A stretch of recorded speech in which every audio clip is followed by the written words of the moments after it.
Alabama State head coach Eddie Robinson Jr. Coach, first season last year was a really good season for year one. What were your biggest takeaways from your first season at Alabama State? I think the biggest thing for us, we just have to be a more disciplined football team on and off the field. That's what we're really focusing on.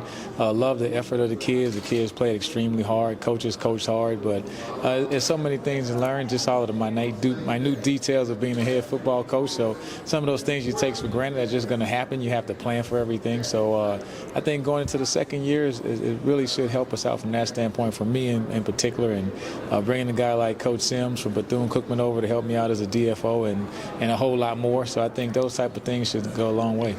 When you look at your quarterback, D. Davis was a young quarterback. He started out with a bang with that SWAC Media Challenge MVP, but there were some up and downs throughout the season. Talk a little bit about his development and what you've seen from him this offseason.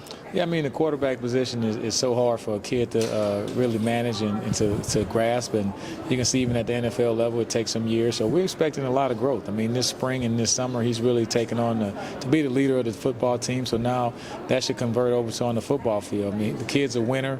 He expects to win. He has a lot of confidence in himself, so now we just have to give him the tools to be successful and just get out his way and let him do what he does. You guys ended that dreaded streak. I know it was aggravating you in the Magic City Classic. Talk a little bit about just what that meant for you as the coach, your first season to be the guy who ended that streak and start a new one for Alabama State. Yeah, I mean, you don't want to go into your second, third year trying to say we're still trying to get that first win in the Classic. I mean, that's a huge game. We all know about rivalries, especially at college football. That's what makes college football so fun, is that it's something that the fans can hold on to year, and it's not like basketball or baseball where you play them a couple times. You get one shot every 365 days. So we know that last Saturday of October is very important to the people on both campuses, and to get that W was great. I mean, I've played in those games, been to them as a fan, also broadcasted some of them. So to actually coach and get a victory in the Magic City Classic was huge. And like you said, we want to use that thing swings in a couple streaks one way or another. So hopefully it'll start swinging in a streak towards Alabama State this year.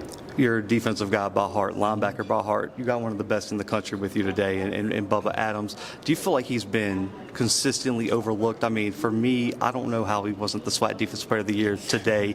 Why do you, one, talk about his game, and two, why do you feel like people always underrate him? Yeah, I mean, he's just a playmaker. The guy just gets to the football. I mean, he's a blue-collar guy. He's not going to jump up and do a dance or celebrate or take his helmet off. He's just going to line up for the next play. So I think some guys like that who would just go about their job in anonymity, he's one of those guys you don't miss him until he's not there. Fortunately for us, he was able to play the whole year, stay healthy, led all of the FCS in tackles, and so I challenged him to have his next step is to get his hands on the ball more. So now he has to make some plays in pass coverage, and instead of making tackles down the field, make interceptions and cause turnovers. If he can do that, I think he'll be an all-around complete player and just really take his game to the next level. And what I love about him, that he's always willing to learn. He's coming in there asking questions, trying to improve, and I think he can really get to another level. And that's kind of scary, but I think he can still play even a better brand of football this year. When you look at your recruiting strategy, man, it's changed so much. Let's be honest, the transfer portal, I just feel like it just consistently gets bigger. It grows by the day. Yeah. How do you and your staff balance transfer portal, high school recruiting, and then even the JUCO circuits that surround the state of Alabama?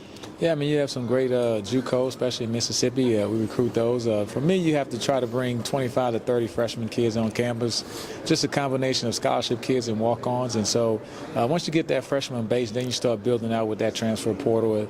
I like kind of older transfer portal kids, guys that'll be there for a year or two. But ultimately, those guys who are going to come in as freshmen and really understand what it means to have the old Bama State spirit and really be great alumnus, those are the kids that are really going to build your program.